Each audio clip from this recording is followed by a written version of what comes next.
I said this some few days ago, and I will keep saying it, that Nigeria as a country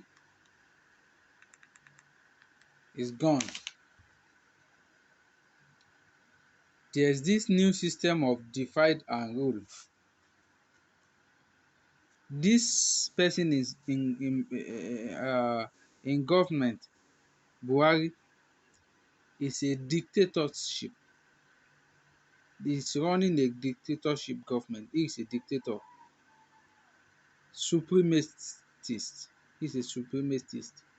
And over some few weeks, I've been watching, the attacks they have made on Oloye Chief Sunday Igboho.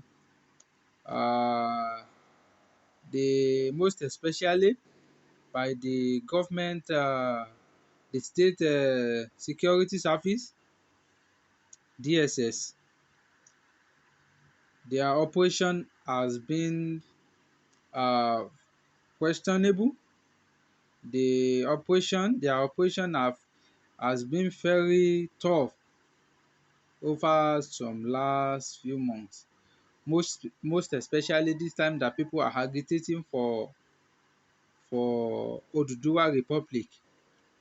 But one thing I want to say actually is that either the federal government want it or not, the awareness has been created already. Yeah, they might kill all the agitators, not even only Sunday Igboho. They might, but the awareness has been created. The awareness has been created. People, are beginning to realize what is necessary, what is right. They are getting to know the fact, who is their enemy. The thing is getting clear to people these days.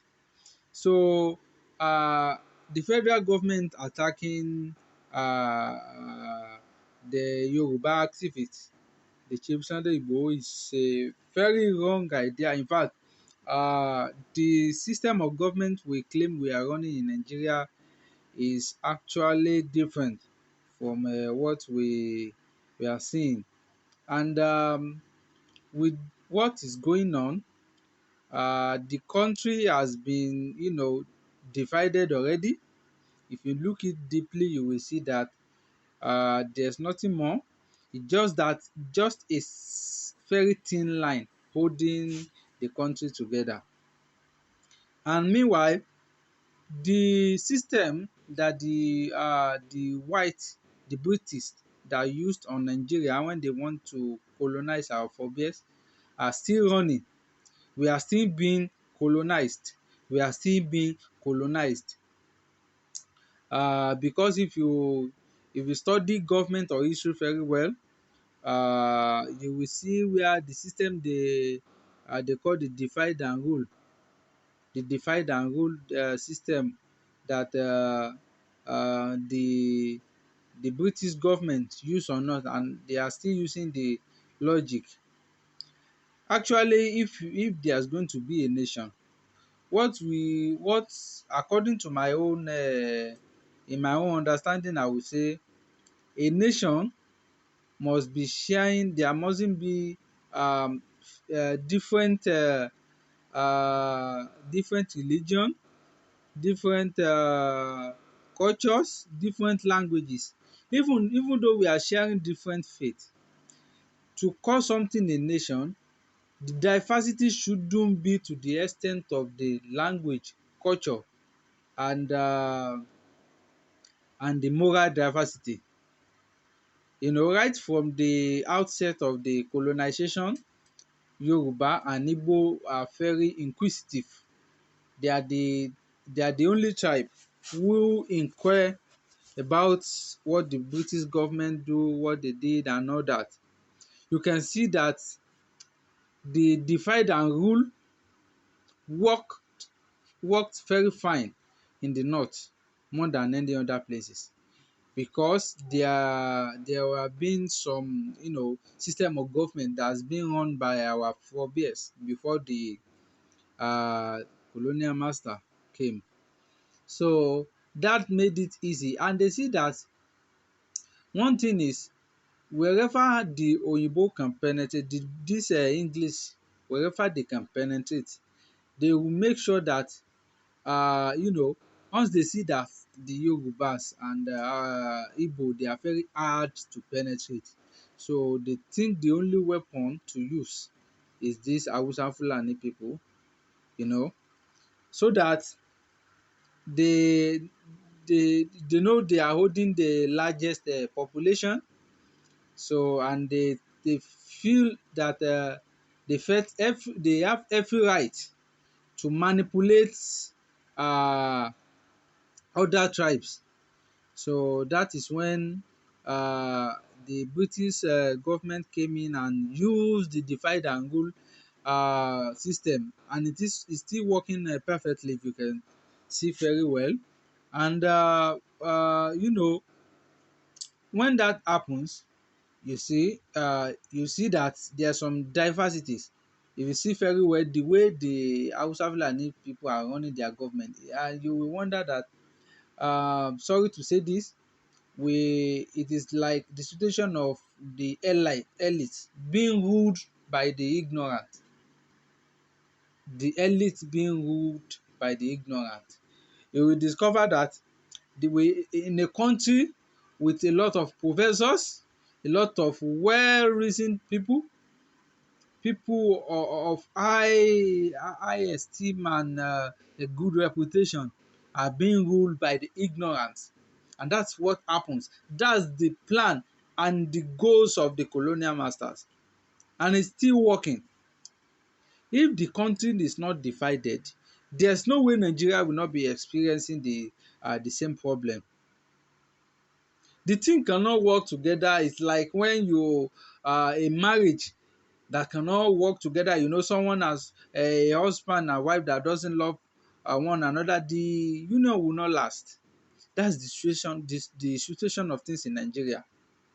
There's no way the union will last because we share the different ideas, we share different ideologies and all that, and we'll keep having the same issue until the thing is broken and everyone has the right to their territory.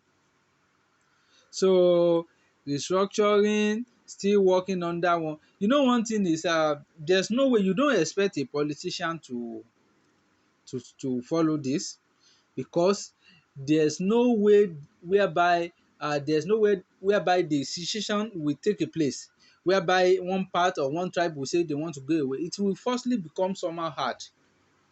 Killing people, losing of life is one thing we will experience. When you are agitating for something, recently I watched some videos on this most of the social media platforms. Some people are saying jargon, they were saying Yoruba shouldn't go away. Some people are not supporting the fact, and they are saying it is not the Yoruba nation we need, it's something we need, politics, we need to vote a Yoruba in.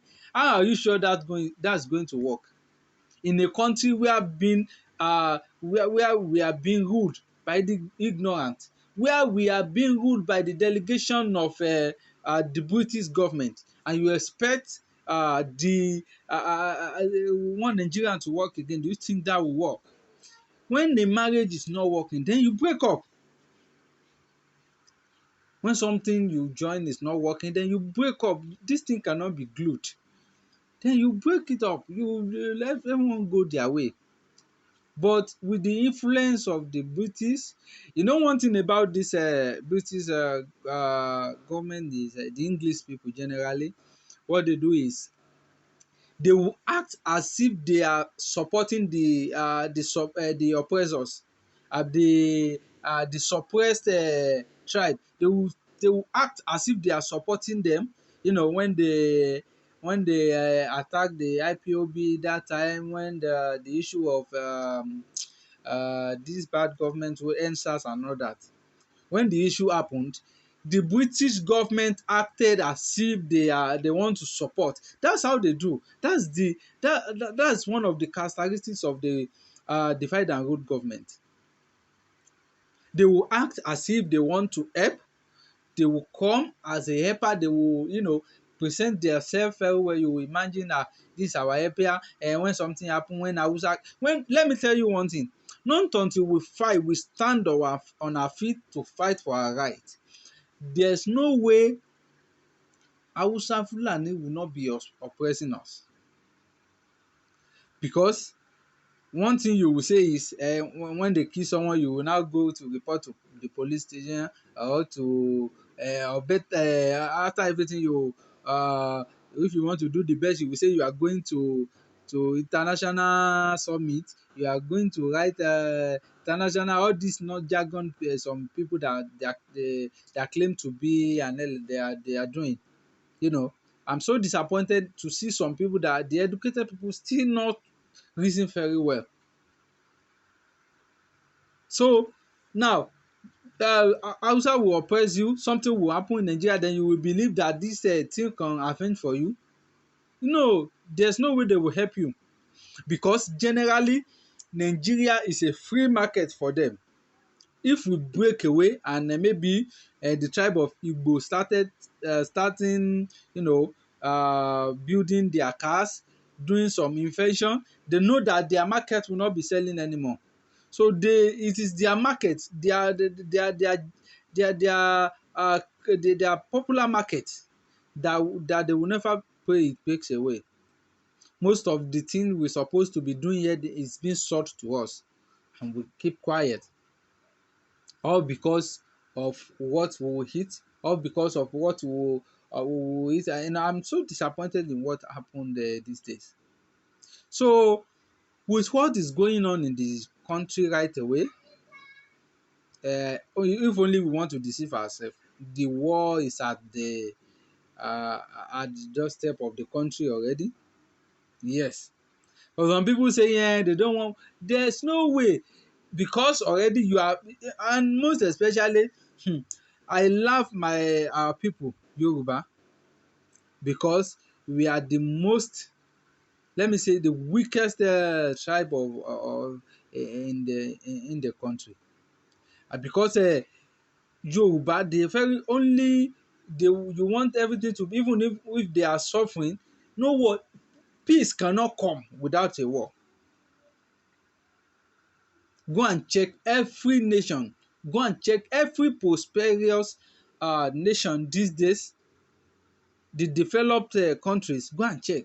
There has been a war. There has been, because the oppressor will not give you your peace not until you fight for it. So these people thinking politics 2023 election will save us, 40 go and tell the British government will save us, all those things don't work. Let the fight come, let the world see what's going on. Well, I'm not trying to call for war or trying to support the act of secession, but all I'm saying is a situation whereby one tribe is, depriving others of their inalienable rights. So I think they have every right to fight for it. How can you come to my territory and claim you are the owner? I've never seen that. Whereby a total strangers will come on your land and will be claiming all this land. They are the tribe of Sudan, Senegal, and gradually they are taking over everywhere. If care is not taken, we'll keep experiencing the same things. Some people are saying that man really Sunday Igboho is an illiterate. One thing about this life is, let's just follow what destiny gives. You may be educated, if you are not destined to take us to the promised land, there's no way you will do it. You may be trying. All these professors, they are just silent because it is not them. They feel they think they are supposed to be the one to be to be at the front line to to spearhead the agitation. So they are being envious of that man, being that this illiterate man is becoming popular. This man is not after your money or your presidency kind of things. He has everything already. He just want to be in the history. So we will see some people, but they are when they are talking. I was my way to Ibadan some few weeks ago with a man that claimed to be an educated person. Going to one thing about Nigerian is they do calculate intelligence with the measurement of the education, intelligence, and good mentality cannot be calculated with level of your education. You can still go to best university in the world and still be stupid. It doesn't matter. You can still go to the best university in the world and still be stupid. So because there's no way that you are just being you are following the created ethics. There's no new idea is being created. When one professor will talk now, they say let's go to 1990 something constitution, as if the constitution is working. All these people killing your people, are they following the constitution? Those that bombarded the chief Sunday Igboho's house, were they following the constitution or having the ethics? So even the acclaimed DSS of a thing, they are saying they are working on the constitution, they are working in line with the rules and regulation, which is the fault. How can you go to go and arrest someone without a search warrant, without a proper consultation with some government agency, without necessary step? That is a pure terrorism. That is where you should know the war is at the doorstep. How can you? In fact, this is the first time I'm seeing, the country is a country of oppression. You cannot talk. So what make us so different? The totalitarianism and the fascism type system of government is being run, whereby you cannot talk. The pure dictatorship. We are just saying we are running what the presidential or whatever we system of government or whatever we say we are running. It is a pure dictatorship government. I'm telling you, I'm saying it boldly. What is so different? We are the corruption are being recycled. The corruption, nothing is created. No new idea is being created. If you go to our universities, the same thing that has been taught ever since 1990 is the same thing you will still find in the university. No new idea is being created. The new idea is not welcome. If someone want to raise any idea of how this country will develop, no one will welcome him, because the ignorance is there, and we are being oppressed. You cannot talk. You cannot talk. And one thing is, even if I don't pray what happens, but if it happens, hmm, those people that these are Fulani, they are not after education. They are for war. They are nothing. They are for war. If their life dies on it, they don't care. It is you that have the PhD, that have master, that build houses, that you wouldn't want your position, your properties to go. That will be crying, that will suffer. All these people you see, they don't care. They don't care about your property. They don't care about your level of education. They don't care. You might be a professor, they will still kill you. This professor that was killed in Igangan, do you know how long it takes to be a professor? And to be a very patriotic person to the essence you feel that let me come and create something in my town, in my hometown. So just kill that person. And go and see those that kill him. They are the low level people that are not supposed to be seen in the society. That doesn't attain any level of, that doesn't have anything at all. They don't have a goal, they don't have a plan. If they die, they die. They don't care. That's where you should know. You should not be. It's not only about Facebook, ranting, YouTube of a thing. We need to work on it.